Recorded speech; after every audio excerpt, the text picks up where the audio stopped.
സർക്കാർ അവഗണനയിൽ PSC ഉദ്യോഗാർത്ഥികൾ തലസ്ഥാനത്ത് സമരം തുടരുകയാണ്.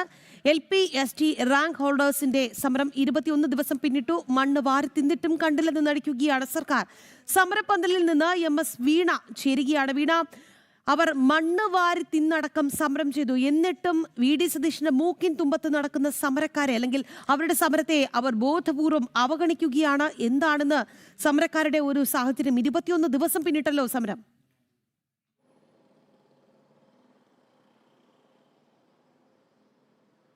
തീർച്ചയായും രാഖി, 21 ദിവസം പിന്നിട്ടിരിക്കുകയാണ് LP-ST റാങ്ക് ഹോൾഡേഴ്സിന്റെ സമരം ആരംഭിച്ചിട്ട്.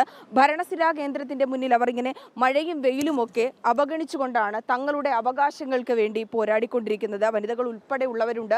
രാത്രി കാലത്ത് പോലും ഇവർ ഇവിടെ സമരപ്പന്തലിൽ ഇരിക്കുന്നു എന്നുള്ളതാണ്. പക്ഷേ സർക്കാരാകട്ടെ ഇത് കണ്ടില്ലെന്ന് നടിക്കുകയാണ്. സർക്കാർ അധികാരത്തിലേറി 2 മാസം പിന്നിട്ടിട്ട് പോലും ഉദ്യോഗാർത്ഥികൾക്ക് ഇത്തരത്തിൽ വന്ന് ഭരണസിരാ കേന്ദ്രത്തിന്റെ മുന്നിൽ സമരം ഇരിക്കുമ്പോൾ അവർക്ക് അർഹതപ്പെട്ട പരിഗണന പോലും നൽകുവാൻ വിദ്യാഭ്യാസ മന്ത്രിയോ മുഖ്യമന്ത്രിയോ തയ്യാറാകുന്നില്ല എന്നുള്ളതാണ്. അവരുടെ ആവശ്യങ്ങളിൽ നിഷേധാത്മകമായിട്ടുള്ള ഒരു നിലപാടാണ് വിദ്യാഭ്യാസ മന്ത്രിയുടെയും ഭാഗത്തു നിന്നുണ്ടാകുന്നത്.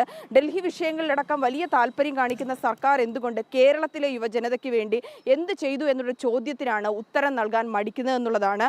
പലതവണയും അവർ സർക്കാരിനെ സമീപിക്കുന്നുണ്ട്. ഒന്നിലേറെ തവണ അവർ ആവശ്യങ്ങൾ പറയുന്നുണ്ട്. പക്ഷേ PSC സംബന്ധിച്ചുള്ള നിയമനങ്ങളിലാണ് ഇത്തരത്തിലുള്ള ഗുരുതരമായിട്ടുള്ള അലംഭാവം ഉണ്ടാകുന്നതെന്നുള്ളതാണ്. നിയമനങ്ങളടക്കം വൈകുന്നു. ഒപ്പം തന്നെ ക്രമക്കേടുകളടക്കം ഒന്നിലേറെ തവണ റിപ്പോർട്ട് ചെയ്യപ്പെടുന്ന സാഹചര്യമുണ്ട്. അതിലൊന്നും തന്നെ കൃത്യമായിട്ടുള്ള ഇടപെടൽ നടത്തുന്നില്ല. യുവജനതയ്ക്കൊപ്പമാണ്, നാടിന്റെ വികസനത്തിനാണെന്നൊക്കെയാണ് മുഖ്യമന്ത്രിയും ഒപ്പം തന്നെ UDF സർക്കാരും ഒക്കെ നാഴികയ്ക്ക് 40 വട്ടം പറയുന്നത്. അത്തരത്തിലുള്ള യുവജനതയോടാണ് കടുത്ത അവഹേളനവും അവഗണനയും നടത്തുന്നതെന്നതാണ്. നമ്മോടൊപ്പം ഉദ്യോഗാർത്ഥികൾ ചേരുകയാണ്. 21 ദിവസം നീണ്ട സമരം അത് പിന്നിട്ടിരിക്കുകയാണ്. പക്ഷെ സർക്കാർ നിങ്ങളോട് ഒരു കണ്ടില്ല എന്നുള്ളൊരു മനോഭാവമാണല്ലോ നിലവിൽ സ്വീകരിക്കുന്നത്. അതെ ഞങ്ങള് ഇപ്പോൾ 21 ദിവസമായി ഇവിടെ സമരം ചെയ്യാൻ തുടങ്ങിയിട്ടെങ്കിലും അവർ നമ്മളോട് ഇങ്ങോട്ട് വന്നൊരു ചർച്ചയ്ക്ക് വിളിക്കുകയോ ഒന്നും ചെയ്തിട്ടില്ല. എങ്കിൽ പോലും ഞങ്ങൾ ഈ സമരം നടക്കുന്ന ഈ ഒരു വേളയിൽ പോലും പാരലായി നമ്മൾ അവരെ കാണുന്നുണ്ട്. അപ്പം നമ്മൾ ഈ കഴിഞ്ഞ ദിവസം കൂടി നമ്മൾ വിദ്യാഭ്യാസ മന്ത്രിയുടെ PSനെ കണ്ടിരുന്നു, നിസാർ സാറിനെ കണ്ടിരുന്നു. അപ്പോൾ അദ്ദേഹം ഞങ്ങളോട് വളരെ ഒരു പുച്ഛ മനോഭാവത്തോടെ പറഞ്ഞത്, നിങ്ങൾ ഈ വർഷവും കയറില്ല, നിങ്ങൾ അടുത്ത വർഷവും കയറില്ല എന്നുള്ള ഒരു രീതി വെല്ലുവിളിക്കുകയാണ് ഞങ്ങൾ ചെയ്തത്. ഞങ്ങൾ ആരും ഇവിടെ ഒരു 1-2 ദിവസം കൊണ്ട് പഠിച്ച് കഷ്ടപ്പെട്ട് വന്ന് ജോലി ചോദിക്കുന്നവരല്ല. ഈ ഒരു പരീക്ഷയ്ക്ക് വേണ്ടി 6 വർഷത്തോളമാണ് ഞങ്ങൾ മാറ്റിവെച്ചത്. അതായത് 2023 ഞങ്ങളുടെ LPയുടെ നോട്ടിഫിക്കേഷൻ വന്നത്. അതിന് മുമ്പ് ഞങ്ങൾ ഈ ഒരു എക്സാമിന് വേണ്ടി പ്രിപ്പയർ ചെയ്തിരിക്കുകയായിരുന്നു. അത് 24 ഞങ്ങളുടെ എക്സാം നടന്ന് 25 റാങ്ക് ലിസ്റ്റ് വന്നു. ഇപ്പോൾ 26 ഒരാൾക്ക് പോലും നിയമനം കൊടുക്കാൻ ഇതുവരെ സാധിച്ചില്ലെങ്കിൽ പിന്നെ എന്തിനാണ് ഈ പരീക്ഷ എന്നാണ് ഞങ്ങൾക്ക് ചോദിക്കാനുള്ളത്. അപ്പോൾ ഇത്തരം സമരം ഇവിടെ 21 ദിവസമായിട്ടും നടത്തിയിട്ടും ഡൽഹിയിലെ പ്രശ്നത്തിൽ അവർ ഒരു നീതി അവർക്ക് കൊടുത്തു.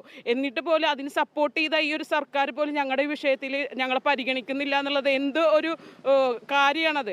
അപ്പം ഞങ്ങൾ ഈ ഒരു സമരം ഞങ്ങൾ അതിശക്തമായി തന്നെ ഇനി വരും ദിവസങ്ങളിൽ നടത്താൻ തന്നെയാണ് പ്ലാന്.